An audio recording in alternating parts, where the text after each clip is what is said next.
আসসালামু আলাইকুম প্রিয় চতুর্থ শ্রেণীর শিক্ষার্থীরা, তোমাদের গণিত বইয়ের ৮৬ পৃষ্ঠার এখানে ৪টি অঙ্ক আছে। ৮ নম্বর, ৯ নম্বর, ১০ নম্বর, ১১ নম্বর।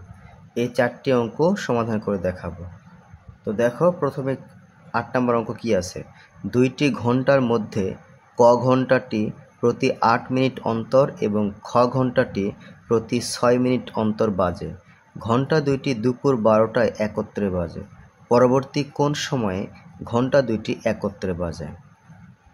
তো এখানে দেখো, যেহেতু এত মিনিট অন্তর লেখা আছে, তাহলে এত মিনিট অন্তর বা পর পর পর, হ্যাঁ, সর্বনিম্ন, ক্ষুদ্রতম, কমপক্ষে এরকম লেখা থাকলে লসাগু করতে হবে। ৮ নং। তো প্রথমে লিখব যে ৮ ও ৬, ৮ ও ৬-এর লসাগু যত হবে, ৮ ও ৬-এর লসাগু যত হবে নির্ণেয়, এখানে বলা হয়েছে ঘন্টা, নির্ণেয় ঘন্টা দুইটি, ৮ ও ৬-এর লসাগু যত হবে নির্ণেয় ঘন্টা দুইটি তত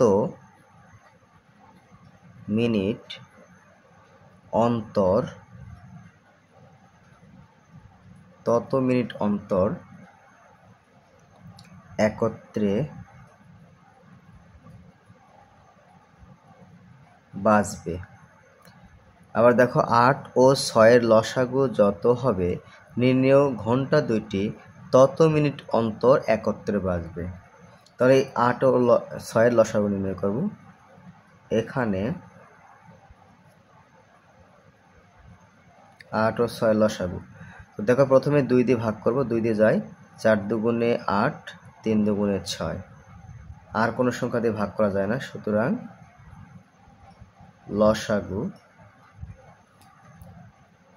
লসাগু ২ গুণ ৪ গুণ ৩, ৪ দুগুণে ৮, ৩ আটা ২৪। লসাগু কত পেলাম? ২৪ পেলাম। তো এখন লিখতে পারি, সুতরাং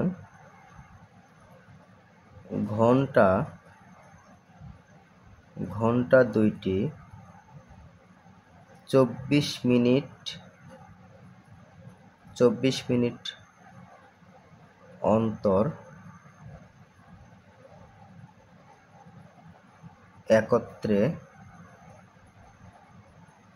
বাজবে, অর্থাৎ ২৪ মিনিট পর পর একত্রে বাজবে। ঠিক আছে। এখন যেহেতু বলা হয়েছে ঘন্টা দুইটি দুপুর ১২টায় একত্রে বাজে, পরবর্তী কোন সময়, তাহলে এখানে বলতে পারি, যেহেতু লিখতে পারি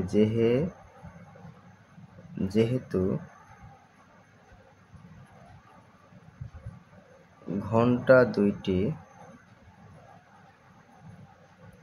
দুপুর ১২টায় একত্রে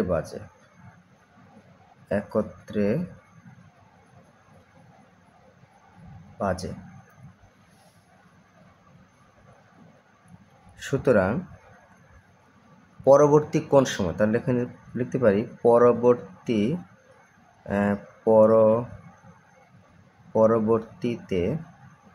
পরবর্তীতে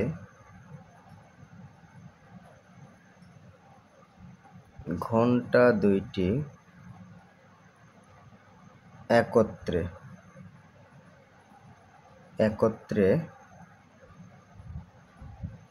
বাজবে, এটা যোগ করতে হবে।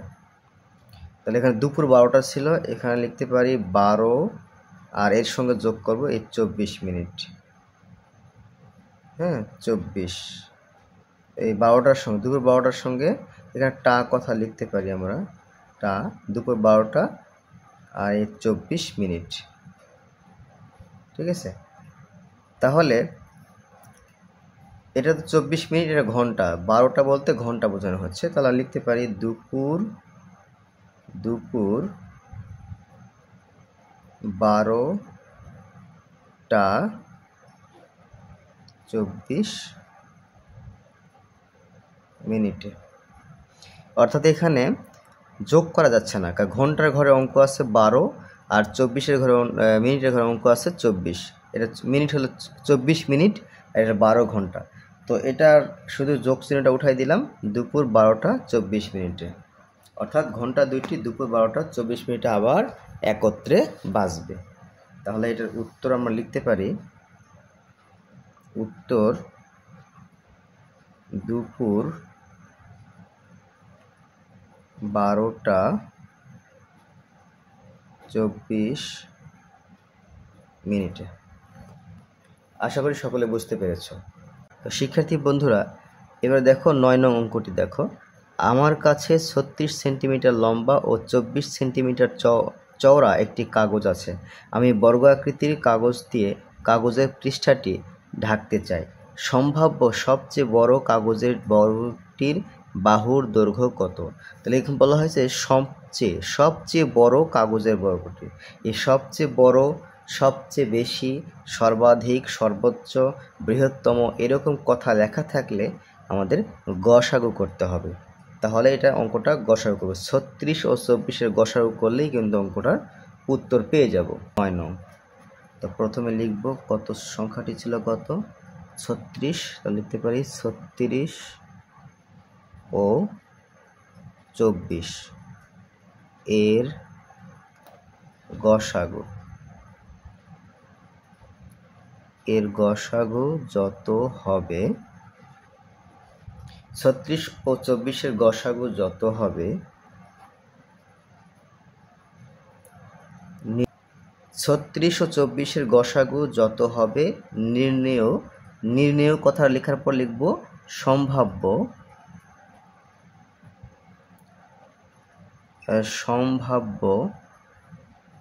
সবচেয়ে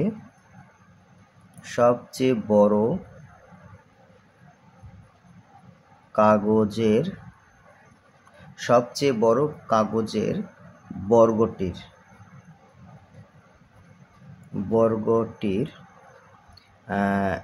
বাহুর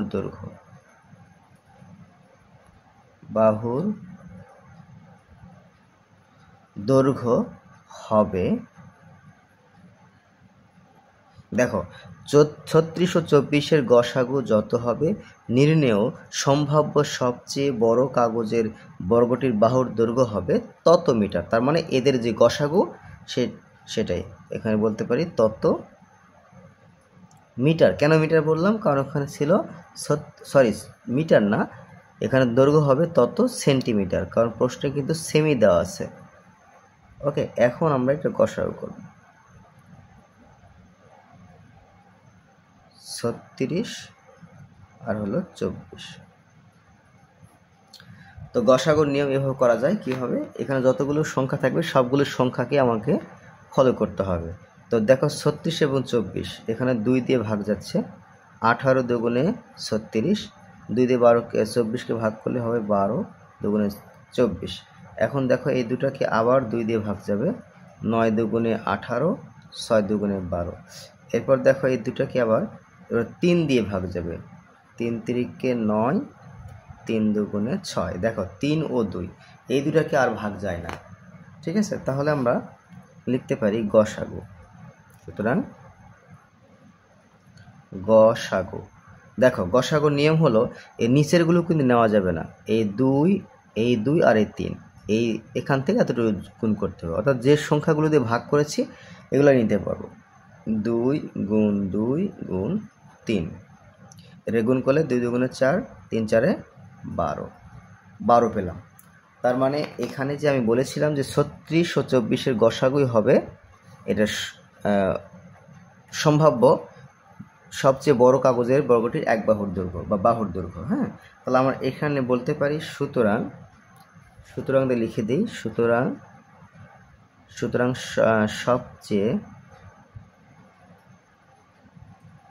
সবচেয়ে বড় কাগজের বর্গটির বাহুর দৈর্ঘ্য কত পেলাম 12, এখানে লিখব 12 সেন্টিমিটার। আর এটার উত্তর কিন্তু হবে 12 সেন্টিমিটার, আমি সংক্ষেপে লিখে দিলাম। ঠিক আছে, আশা করি সকলে বুঝতে পেরেছো। তো শিক্ষার্থীরা এবার দেখো 10 নং কি আছে। 7 সেন্টিমিটার লম্বা ও 5 সেন্টিমিটার চওড়া আয়তাকার টালিকে সাজিয়ে পাশে দেখানো, পাশে একটা দেওয়া আছে দেখো ছবির মতো, একটি ক্ষুদ্রতম বাহু বিশিষ্ট বর্গ তৈরি করতে চাইলে কত সেন্টিমিটার বাহু বিশিষ্ট ক্ষুদ্রতম বর্গ তৈরি করা যাবে। তাহলে ক্ষুদ্রতম যেহেতু কথা লেখা আছে, তার মানে এটা লসাগু করব। 7 ও 5-এর লসাগু করলে অঙ্কটা হয়ে যাবে। 7 ও 5 এর লসাগু যত হবে নির্ণয়,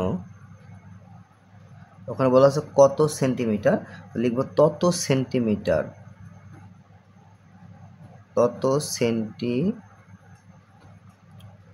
সেন্টিমিটার বাহু বিশিষ্ট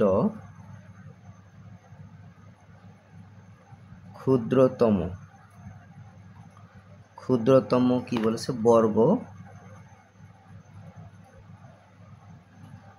তৈরি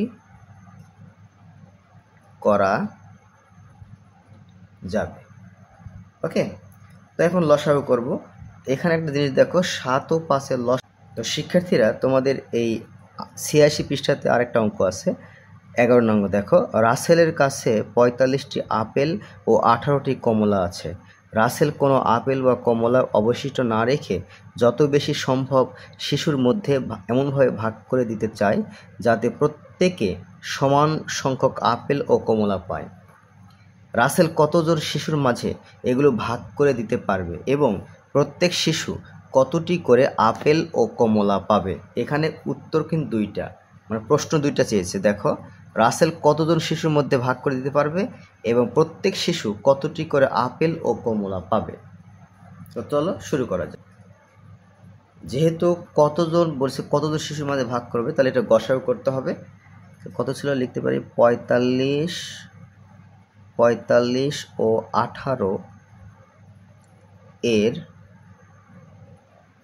গসাগু যত হবে, এখানে রাসেল কথা বলছে, রাসেল কথা বলে দিই। রাসেল ততজন শিশুর মাঝে, এখানে আপেল ও কমলা বলছে, আমি দ্রব্যগুলো বললাম, কোনো সমস্যা নাই।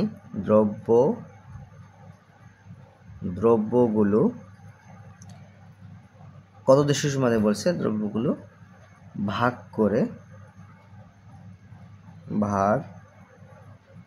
করে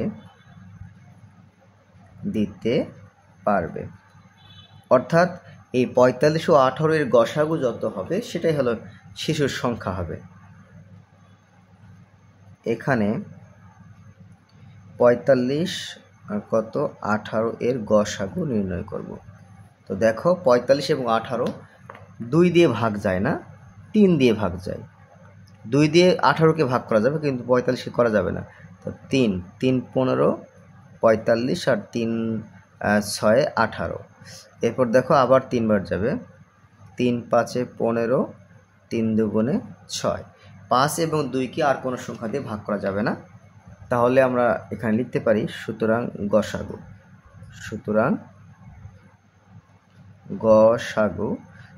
কিন্তু এই যে সংখ্যাগুলো দিয়ে ভাগ করেছি সেগুলাই গুণ করব, নিচেরগুলো নেওয়া যাবে না। 3 এবং এই 3-এর সঙ্গে এই 3 গুণ হবে, তার কত পেলাম 9। অর্থাৎ এই 9 জন শিশুর মাঝে এই রাসেল কি করতে পারবে, এই আপেল ও কমলা ভাগ করে দিতে পারবে। তাহলে আমরা লিখতে পারি সুতরাং, হ্যাঁ এটাই বলতে পারি যে রাসেল কথা বলে দিই, রাসেল 9 জন শিশুর মাঝে দ্রব্যগুলো বলতে এখানে আপেল এবং কমলাকে বোঝানো হচ্ছে। দ্রব্যগুলো ভাগ করে দিতে পারবে। তাহলে আমরা দুইটা প্রশ্ন ছিল, কতজন শিশুর মাঝে দিতে পারবে, 9 জন শিশুর মাঝে ভাগ করে দিতে পারবে। এখন প্রত্যেকে মানে একজন শিশু কতটি করে আপেল এবং কমলা পাবে। তো আমরা এখানে এভাবে লিখতে পারি যে শিশু কজন, 9 জন। এখানে লিখবো যে 9 জন শিশু, প্রথমে যেহেতু আপেল আছে আমি লিখে দিই আপেল পাবে। এখানে আপেলের সংখ্যা কত? আপেলের সংখ্যা হলো কত? 45, তাই না? লিখতে পারি 45টি। 9 জন শিশু আপেল পাবে 45টি। সুতরাং প্রত্যেকে মানে কি একজন শিশু আপেল পাবে, তাহলে ভাগ হবে 45 ভাগ 9, এতটি। তাহলে 9 দিয়ে ভাগ করলে কত হবে? 5 9 45, 5টি। অর্থাৎ একজন শিশু 5টি করে আপেল পাবে। আবার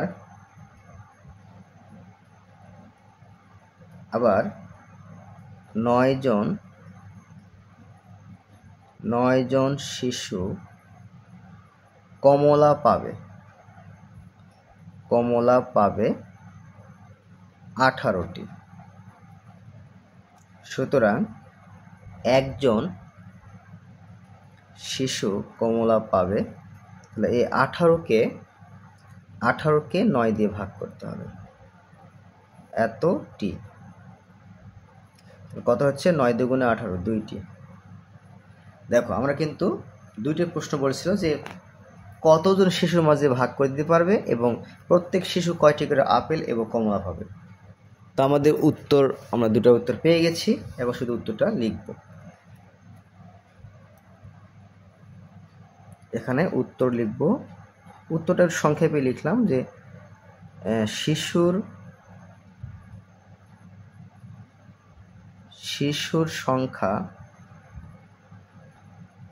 9 জন এবং